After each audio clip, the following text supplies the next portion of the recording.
ખાતે institute of advanced research યુનિવર્સિટીના 8મા દીક્ષાંત સમારોહમાં રાજ્યપાલ આચાર્ય દેવવ્રતજીએ યુનિવર્સિટીની નિપુણતા અને શ્રેષ્ઠતાની પ્રશંસા કરી।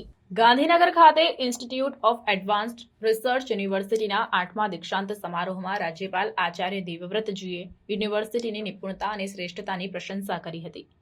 યુવા વિદ્યાર્થીને સંબોધન કરતા તેમણે જણાવ્યું કે ડિગ્રી માત્ર કારકિર્દીનું સાધન ન બની રહે, પરંતુ માનવતા અને સમાજના ઉત્કર્ષનું માધ્યમ પણ બને।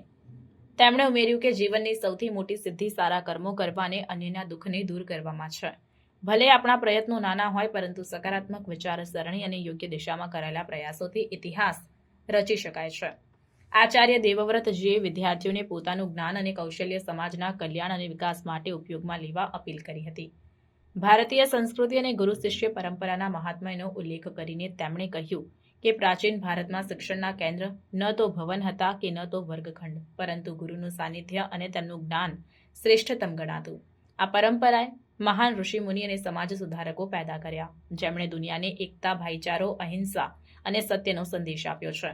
રાજ્યપાલ આચાર્ય દેવવ્રતજીએ ચિંતા વ્યક્ત કરતા કહ્યું કે આજે શિક્ષણનું પ્રભુત્વ હોવા છતાં વૃદ્ધાશ્રમોની સંખ્યા વધી રહી છે। તેમણે જણાવ્યું કે જ્યારે શિક્ષણનું પ્રચલન આટલું ન હતું ત્યારે અભણ વ્યક્તિ પણ પોતાના માતા પિતાને આદર આપતા હતા, પરંતુ આજે મોટા ડિગ્રી ધારકો પોતાના માતા પિતાને વૃદ્ધાશ્રમમાં મોકલે છે। આ આપણી સંસ્કૃતિ અને પરંપરાથી વિમુખતાનું પરિણામ છે। તેમણે ભારતના ભવ્ય વારસા, સંસ્કૃતિ અને પરંપરાઓની સરાહના કરતા યુવાનોને સ્વાભિમાન જાળવવા અને ગુલામીની માનસિકતાથી મુક્ત થવાનો આગ્રહ કર્યો હતો।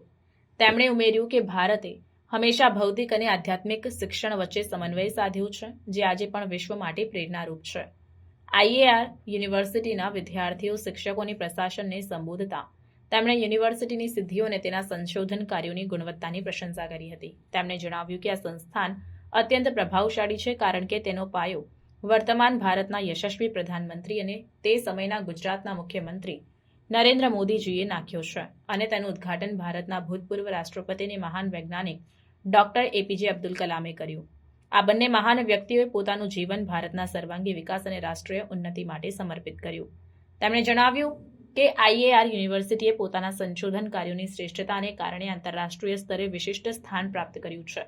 આ સંસ્થા John Hopkins university, Massachusetts university, Laval university, Wurzburg university અને લુસિયાના સ્ટેટ યુનિવર્સિટી જેવી પ્રતિષ્ઠિત આંતરરાષ્ટ્રીય સંસ્થાઓ સાથે સંકળાયેલી છે।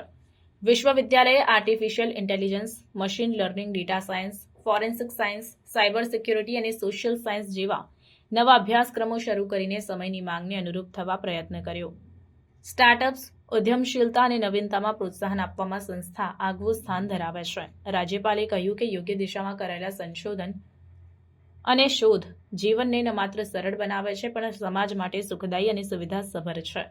વિજ્ઞાન અને ટેકનોલોજી માનવતાના કલ્યાણ માટે આશીર્વાદ છે, જ્યારે તેનો દુરુપયોગ વિનાશકારી સાબિત થાય છે। તેમણે વિદ્યાર્થીઓને ધૈર્ય, શિષ્ટતા અને ગંભીરતા તરફ આકર્ષિત કરી અને તેઓને પોતાના જીવનમાં સત્ય, ધર્મ અને માનવતાના મૂલ્યો અપનાવવા પ્રેરણા આપી। કુલપતિ બ્રિગેડિયર પીસી વ્યાસે યુનિવર્સિટીએ સંશોધન ક્ષેત્રે મેળવેલી સિદ્ધિઓની જાણકારી આપી હતી। આ અવસરે કુલસચિવ doctor Manish Parmar, dean doctor Narendra Kumar, dean doctor Anand Tiwari, શૈક્ષણિક પરિષદના સભ્યો, પ્રોફેસર્સ અને વિદ્યાર્થીઓ ઉપસ્થિત રહ્યા હતા।